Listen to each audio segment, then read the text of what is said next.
अब हम सबके बीच उपस्थित हैं राजनीति विज्ञान विभाग के क्षेत्र में एक प्रतिष्ठित नाम प्रोफेसर संजीव कुमार शर्मा जी, महासचिव Indian political science association IPSA. Professor Sharma ji जो वर्तमान में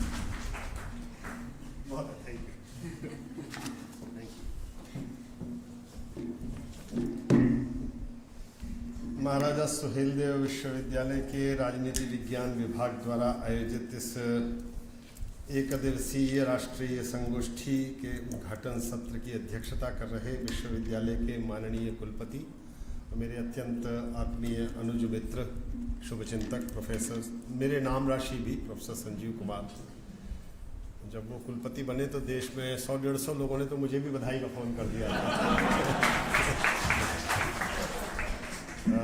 इस कार्यक्रम के विशिष्ट अतिथि और मेरे मित्र, मेरे विचार संगठन के राष्ट्रीय अध्यक्ष आदरणीय प्रोफेसर राजशरण शाही जी, इस विश्वविद्यालय के कुल सचिव डॉक्टर अंजनी कुमार शर्मा जी, इस सभागृह में मेरे समक्ष बैठे मेरे अत्यंत आदरणीय प्रोफेसर राममित्र त्रिपाठी जी, मेरे कई अनुज मित्र बैठे हैं, professor Sanjay Gupta, professor Vijendra Pandey, doctor Dinkar Tripathi, doctor Shafiuzzama, ये सब मेरे मित्र, इस विश्वविद्यालय के राजनीति विज्ञान विभाग के और अन्य विभागों के सभी सम्मानित शिक्षक साथियों, विद्यार्थी मित्रों। मैं सूर्य प्रकाश अग्रहरि को इस बात के लिए आभार देता हूँ कि वो मुझे लगभग बलपूर्वक यहाँ तक ले आए। कई समय से वो मेरे पीछे थे कि मुझे यहाँ ले आए। मुझे लगता है इस विश्वविद्यालय के जो पूर्व कुलपति थे वो भी मेरे ही विश्वविद्यालय से आते हैं। मेरे छोटे भाई हैं, बहुत अत्यंत आत्मीय प्रोफेसर प्रदीप शर्मा, तब भी उन्होंने भी चाहा कि मैं आऊँ, लेकिन मेरा दुर्भाग्य कि मैं नहीं आ पाया। आज कुछ ऐसा दुर्योग हुआ कि प्रातः काल 6:30 बजे से मैं वाराणसी से यहाँ तक पहुँचने में मुझे बहुत समय लग गया। उस विलम्ब के लिए भी मैं आप सबसे बहुत क्षमा प्रार्थी हूँ। अभ्यास नहीं है कि मैं कहीं विलम्ब से जाऊँ, इसलिए मुझे बहुत दुख भी है। आज का जो विषय है उस पर प्रोफेसर राजशरण शाही जी ने कहा कि ये मेरा विषय नहीं है और मैं इस पर बहुत अधिक ज्ञान नहीं रखता हूँ, लेकिन कुछ ऐसा संयोग हुआ। मित्रों में एक भाव और होता है, जो आप सोचते हो लगभग वही वो सोच रहे होते हैं। तो जो मैं सोच रहा था बोलने के लिए उसमें से अधिकांश राजशरण शाही जी बोल गए हैं, तो मेरे समक्ष ये एक चुनौती भी है। मैं विश्वविद्यालय के माननीय कुलपति प्रोफेसर संजीव कुमार को इस बात के लिए भी आभार व्यक्त करता हूं कि उन्होंने मुझे आमंत्रित किया, राजनीति विज्ञान परिषद को इससे जोड़ा, और इसी कार्यक्रम में हम थोड़ी देर बाद राजनीति विज्ञान परिषद से इस विश्वविद्यालय के साथ एक अनुबंध पत्र पर हस्ताक्षर करेंगे। उसके लिए भी मैं उनका बहुत बहुत आभार व्यक्त करता हूँ। आप सबको भी मैं राजनीति विज्ञान की भारतीय परिषद के बारे में 1-2 मिनट का समय लूँगा। 1938 में पंडित मदन मोहन मालवीय ने काशी हिंदू विश्वविद्यालय में पंडित गोविंद वल्लभ पंत, उस समय संयुक्त प्रांत के प्रधानमंत्री कहा जाता था, प्रधानमंत्री होते थे, उनको आमंत्रित करके 1938 में राजनीति विज्ञान के देश भर के विद्वानों की एक सभा बनाई और उसका नाम भारतीय राजनीति विज्ञान परिषद बना, इंडियन पॉलिटिकल साइंस एसोसिएशन। वो 1939 में उन्होंने एक जर्नल भी पब्लिकेशन प्रारंभ किया छापना। वो 1939 के सितंबर में इंग्लिश में एक क्वार्टरली जर्नल छपता है, संसार भर में जाता है। परिषद भारत की अकादमिक संस्थाओं में सबसे बड़ी संस्था है, बहुत लंबे समय से चल रही है। मैंने कहा 1938 से निरंतर चल रही है। वो अधिवेशन करती है। अभी 27-28 दिसंबर को, अभी सब आपसे शिक्षक साथियों से भी मैं कहूँगा, 27-28 दिसंबर को भुवनेश्वर में Kalinga institute of social sciences में उसका एक राष्ट्रीय अधिवेशन हो रहा है। We the people of Bharat, ये उसका मुख्य विषय है। आप सबको उसमें भी जुड़ने के लिए आमंत्रित करता हूँ। 2009 में हिंदी भाषी क्षेत्रों के मित्रों के आग्रह पर हमने हिंदी में भी भारतीय राजनीति विज्ञान शोध पत्रिका नाम से, सुषमा बेटा बैठ जाओ थोड़ी देर, अब मैं बोलूँगा बहुत दूर से आया हूँ, बोलूँगा थोड़ी देर। तो हिंदी में भी एक शोध पत्रिका प्रकाशित करनी प्रारंभ की हुई है, वो अर्धवार्षिक है। आप सब उसमें हिंदी और अंग्रेजी किसी भी शोध पत्रिका में लिख भी सकते हैं, आप इसके कार्यक्रमों से जुड़ सकते हैं। आपका विश्वविद्यालय आज अनुबंध पत्र हस्ताक्षर कर रहा है, तो उससे आप उस परिषद से प्रत्यक्ष रूप से, आधिकारिक रूप से भी जुड़ रहे हैं। अपने कार्यक्रमों में भारतीय राजनीति विज्ञान परिषद को संयुक्त करेंगे और हम अपने सभी कार्यक्रमों में महाराजा सुहेलदेव विश्वविद्यालय को निरंतर संयुक्त करेंगे। ये आश्वासन भी मैं परिषद की ओर से आप सबसे संयुक्त करता हूं। जो आज का विषय है, सचमुच में पिछले जब ये राष्ट्रीय शिक्षा नीति आई है तब से भारतीय ज्ञान परंपरा पर विचार करना अधिक प्रारंभ हुआ है। मैं पिछले 35 वर्ष से इसी क्षेत्र में अध्ययनरत हूँ, इसलिए मैं इस प्राचीन भारतीय ज्ञान परंपरा का पुराना विद्यार्थी हूँ। इस नाते मेरे समक्ष कुछ बातें हैं जो मुझे लगती हैं कि हमें आज के सुशासन, आपने अच्छा किया कि केवल उसे ज्ञान परंपरा नहीं रहने दिया, उसे वर्तमान प्रशासन और आधुनिक समय तक संबद्ध किया। आधुनिक समय से संबद्ध करना समकालीन समसामयिक आवश्यकताओं, अपेक्षाओं, आकांक्षाओं के अनुरूप भारतीय प्राचीन ज्ञान परंपरा के तत्वों को अनुस्यूत करते हुए उन्हें ऐसे जोड़ना कि उनकी उपादेयता, उनकी प्रासंगिकता समझ में आ सके, ये आवश्यक है। इसलिए भारत ने एक बात हमेशा से सीखी और वो ये कि कोई भी विचार अंतिम विचार नहीं है, कोई भी विचार किसी व्यक्ति के पास श्रेष्ठतम विचार नहीं है, उससे अगला विचार भी आएगा, वो भी और बेहतर होगा। ये आपको एक कथा सबको स्मरण होगी। 5 पांडव प्यासे थे, एक छोटे भाई को भेज दिया जल लेने के लिए सहदेव को। उस तालाब जलाशय के किनारे को यक्ष था, उसने कहा भाई मेरे प्रश्नों का उत्तर दो, तब जल पीना। उसने दुस्साहस से जल पिया और मूर्छित हो गए। चारों भाई मूर्छित हुए तो यक्ष के पास ने युधिष्ठिर पहुंचे और युधिष्ठिर से भी यही कहा यक्ष ने कि देखो 4 भाई तुम्हारे मूर्छित हो गए हैं, यदि मेरे प्रश्नों का उत्तर नहीं दोगे तो तुम भी मूर्छित हो जाओगे, पहले प्रश्नों का उत्तर दो।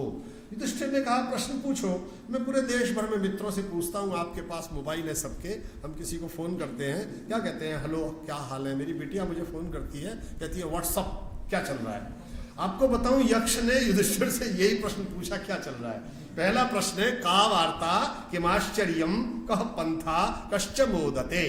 का वार्ता, क्या चल रहा है, क्या खबर है, खबर क्या है, हो क्या रहा है, हालचाल क्या है, भाई यही प्रश्न पूछता है। और उसमें पूछता है कब पंथा, मार्ग क्या है, करना क्या चाहिए। मैं आप विद्यार्थी काल में हमारे मित्र बैठे हैं, विद्यार्थी बहुत सारे, मन में ये आता है इसके बाद क्या, ये एमए तो करा देंगे टीचर्स मिलके, इसके बाद क्या, पीएचडी तो कर लेंगे, इसके बाद क्या, कोई भी डिग्री आप कर रहे हैं, रास्ता क्या है, मार्ग क्या है, करना क्या है। ये हम जीवन में जिस आयु में मैं हूं उसमें भी सोचते हैं, अब क्या, 6 महीने बाद रिटायर हो जाएंगे, उसके बाद क्या करेंगे, क्या, ये जीवन भर मन में बना रहता है, करना क्या है, कब पंथा, मार्ग क्या है।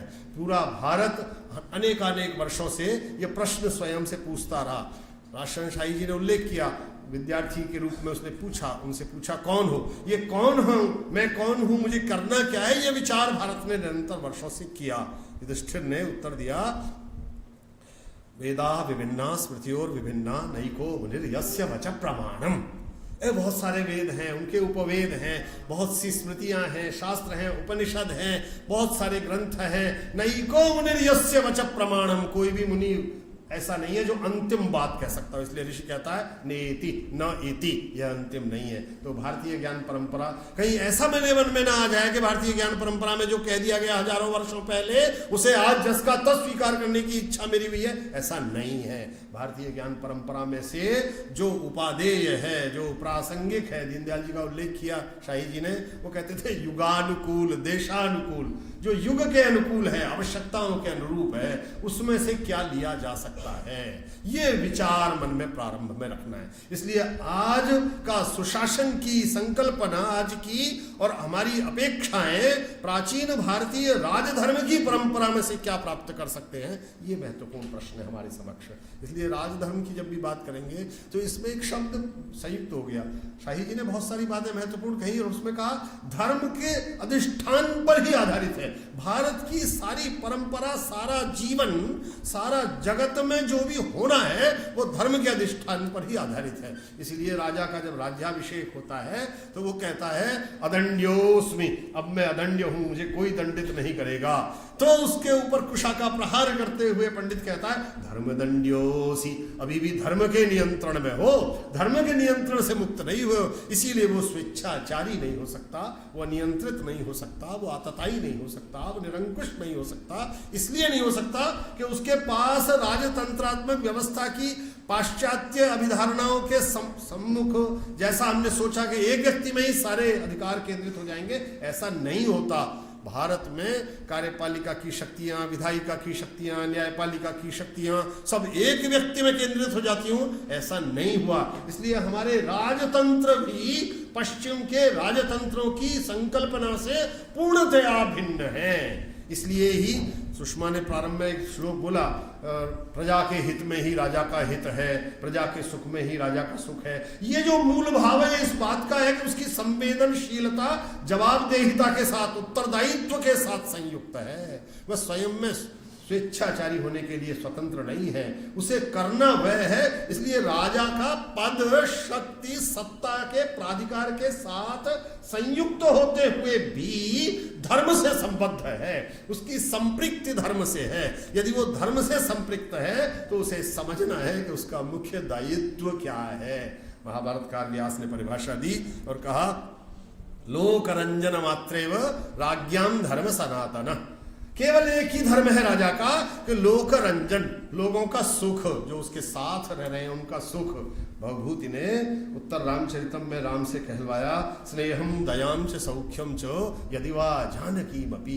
मैं कहता हूं हमारे जीवन में सबसे महत्वपूर्ण तत्व मनुष्य होने के नाते मेरे आपके जीवन का है तो स्नेह है, प्रेम है, अनुराग है, आसक्ति है, अनुरक्ति है।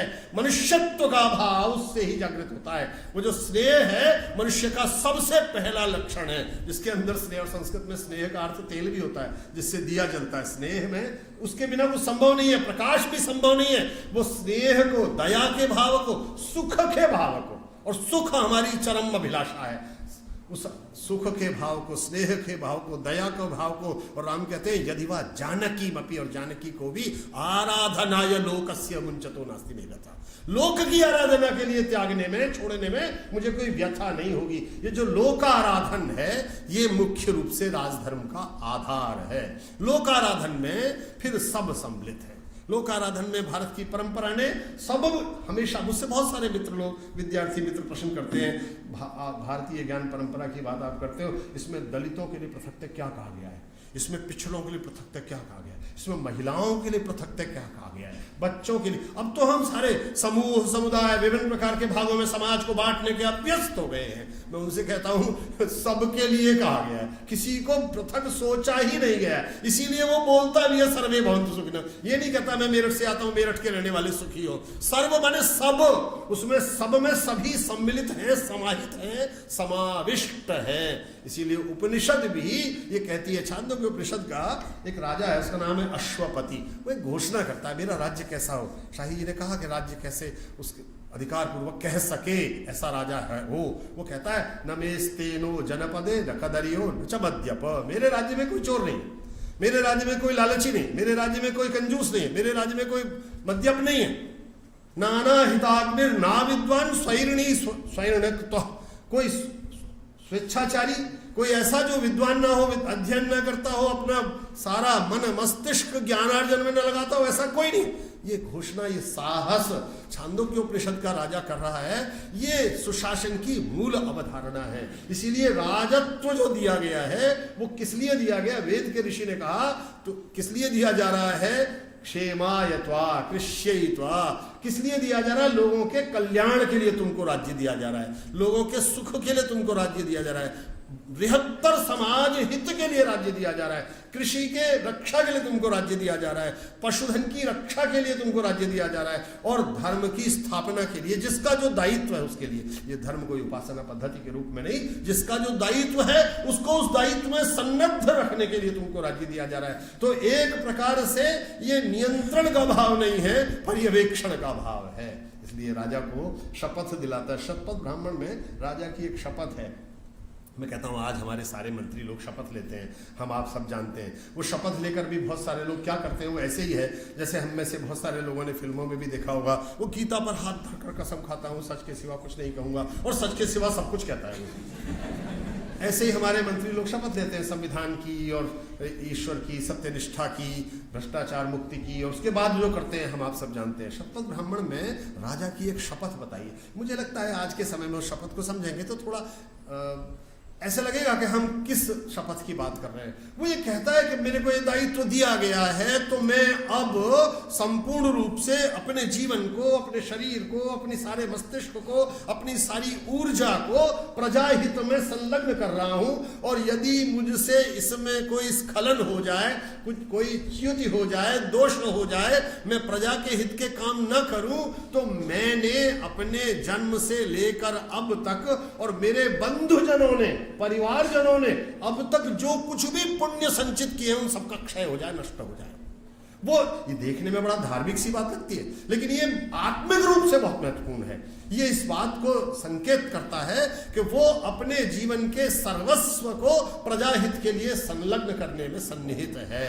ये एक और दूसरा पक्ष है। एक तीसरा पक्ष और है, वह है संवेदनशीलता का।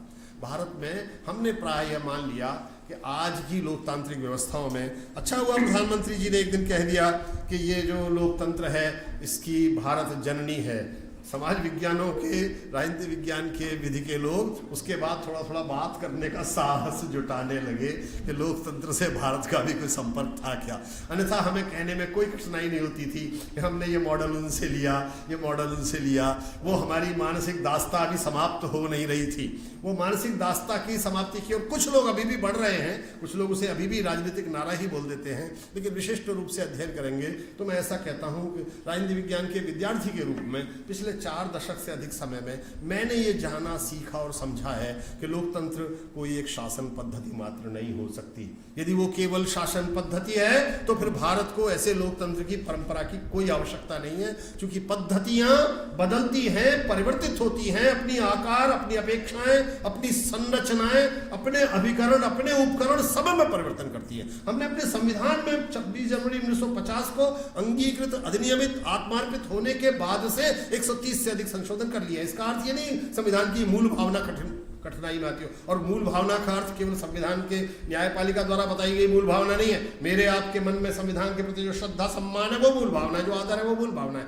इसलिए भारत की इस परंपरा ने हमेशा ये माना कि जो शासक है उसे मूल रूप में उत्तरदायी होना है, एक व्यक्ति केंद्रित नहीं होना है। इसीलिए सारे शास्त्र राजधर्म में शासक को ये बताते रहे कि अकेले कोई काम मत कर लेना। आचार्य शुक्र कहते हैं इतना बड़ा दायित्व है शासन चलाना, राजा होना, वो अकेले कोई नहीं कर सकता। दिनकर ने अच्छा खासा काम किया है शुक्र पर, कामंदक पर। ये बृहस्पति, जितने भी आचार्य, मनु, कौटिल्य, सब कहते हैं राजा को कोई निर्णय अकेले नहीं लेना चाहिए। अकेले ले ही नहीं सकता वो निर्णय, यदि उसे सामूहिक निर्णय लेना है। ऐसे बहुत सारे उदाहरण दिए जा सकते हैं, मैं उदाहरणों में आज नहीं जाऊंगा, विलंब से कार्यक्रम प्रारंभ हो पाया मेरे कारण, इसलिए उदाहरण नहीं दे रहा हूं। केवल ये बात कहना चाहता हूं, राजा को, शासक को राजधर्म इसी में सन्निहित है कि वो सबसे मिलकर, सबकी बात सुनकर, सबकी बात समझकर, सबके अनुरूप, सबकी इच्छाओं को ध्यान में रखते हुए और एक समग्र हित को ध्यान में रखते हुए, लोकहित को ध्यान में रखते हुए निर्णय ले। और वो निर्णय लेने की जो इच्छा है उसकी, वो संवेदनशीलता से संबद्ध है।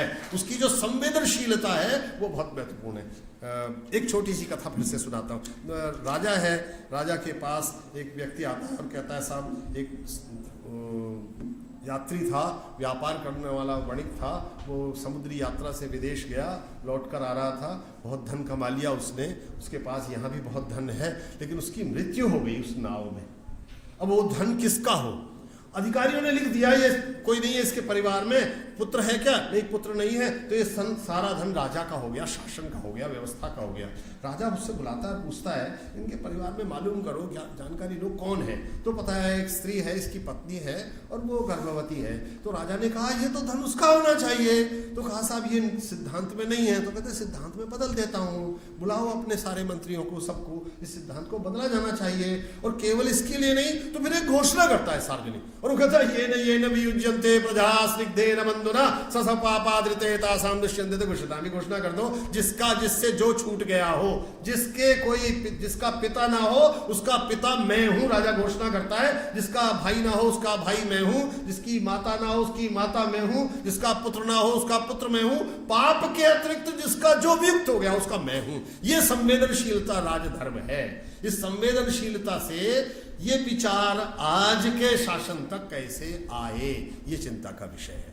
आज के हमारे शासन व्यवस्थाओं में मैं बहुत लंबे समय तक इस प्राचीन भारतीय ज्ञान परंपरा पर बोल सकता हूँ, लेकिन उसकी आवश्यकता को नहीं समझता हूँ कि जो शाही जी ने कहा और जो मैं इतनी देर तक समझ पाया वो ये कि राजधर्म की यह परंपरा हमारे आज की शासन व्यवस्थाओं को कोई दिशा दे सके तो कैसे दे, वो महत्वपूर्ण है। हमारे कराधान की व्यवस्था, करारोपण की व्यवस्था, कर संग्रहण की व्यवस्था, दंड की व्यवस्था, कंटक शोधन जिसे हमारी परंपरा में कहते हैं, कंटक शोधन की व्यवस्था, आज हम चिंतित हैं। मैं बहुत साहस से बोलता हूं और कहता हूं कि 5.25 करोड़ वाद इस समय भारत की न्यायपालिका में लंबित हैं। 5.25 करोड़। और न्यायपालिका के वरिष्ठ लोगों का कहना है कि अगले 130 वर्ष तक कोई कोर्ट में ना जाए तब इनका निपटारा हो पाएगा, जितने केसेस पड़े। लेकिन आप ध्यान से देखिए, इसके बाद भी हमारी सर्वोच्च न्यायपालिका निर्धारित क्या करने में लगी हुई है, दही हांडी की हाइट कितनी हो सकती है, कितनी नहीं, पटाखे छूटने चाहिए या नहीं। वो छात्र संघों के चुनाव भी लेंगे तो कमेटी से करा रहे। हमारे प्राथमिकताएं हमारे शासन व्यवस्था के तंत्र में प्रत्येक अंग उपांग की यदि भारतीय राजधर्म की परंपरा में से कुछ तत्व ग्रहण करते हैं तो बदलेगी। इसीलिए नारे के रूप में ही सही, उसके प्रयोग के रूप में कैसा हो रहा है उसका आकलन आप स्वयं कर सकते हैं। लेकिन ये जो सब की बात है, सर्व की बात है, जहां से मैंने बात प्रारंभ की थी, भारत की पूरी ज्ञान परंपरा विश्व कल्याण की परंपरा है, सबको ध्यान में रखने की परंपरा है। वही सबका साथ, सबका विश्वास, सबका विकास, सबका प्रयास, ये जो सब है, सबको जोड़ने की जो इच्छा है, ये मूल मंत्र के रूप में होनी है। और दूसरी बात, जो पुराना है वो सारा अच्छा नहीं है, जो नया है वो सारा अनवद्य नहीं है। कालिदास ने कहा पुराण मिथ्येव न साधु सर्वम, जो सारा पुराना है वो सारा अच्छा नहीं है। बहुत सारा हमें अपनी परंपरा में ऐसा मिलता है जिसे आज छोड़ देना ठीक होगा, लेकिन उसमें से अधिकांश ऐसा है जो आज भी उपयोगी है। इसी को सनातन कहते हैं कि हम नए को ग्रहण कर सकें, पुराने में से कुछ छोड़ सकें, कुछ पुराना भी अपने साथ ले चलें, नए के साथ जोड़ सकें। तो आज का समाज, आज की शासन व्यवस्था, आज की राजनीतिक प्रशासनिक व्यवस्थाएं पुराने में से वह ग्रहण करें जो युगानुकूल है, देशानुकूल है, उपादेय है, प्रासंगिक है, उपयुक्त है, उसे ग्रहण करें। यही मुख्य पाथे मुझे लगता है आज की इस संगोष्ठी का है, जिस ओर आपने प्रयत्न किया है। हमारी इस पीढ़ी को, भारत के इस वर्तमान को, अमृतकाल में हम चल रहे हैं, 2047 में हम एक बड़ी महत्वाकांक्षी लक्ष्य योजना लेकर चल रहे हैं। ऐसे में हम अतीत से अपने संबंधों को विच्छिन्न न करें, वर्तमान को, प्रश्नों को संबोधित करें और भविष्य की ओर एक दृष्टि अच्छी रखें। इन तीनों की संयुति ही हमें राजधर्म से वर्तमान सुशासन तक ले जा सकेगी, ऐसी मेरी संकल्पना है। आप सबने मुझे आज यहाँ आने का और अपनी बात रखने का अवसर दिया। आप सबको बहुत बहुत आभार, धन्यवाद, नमस्कार।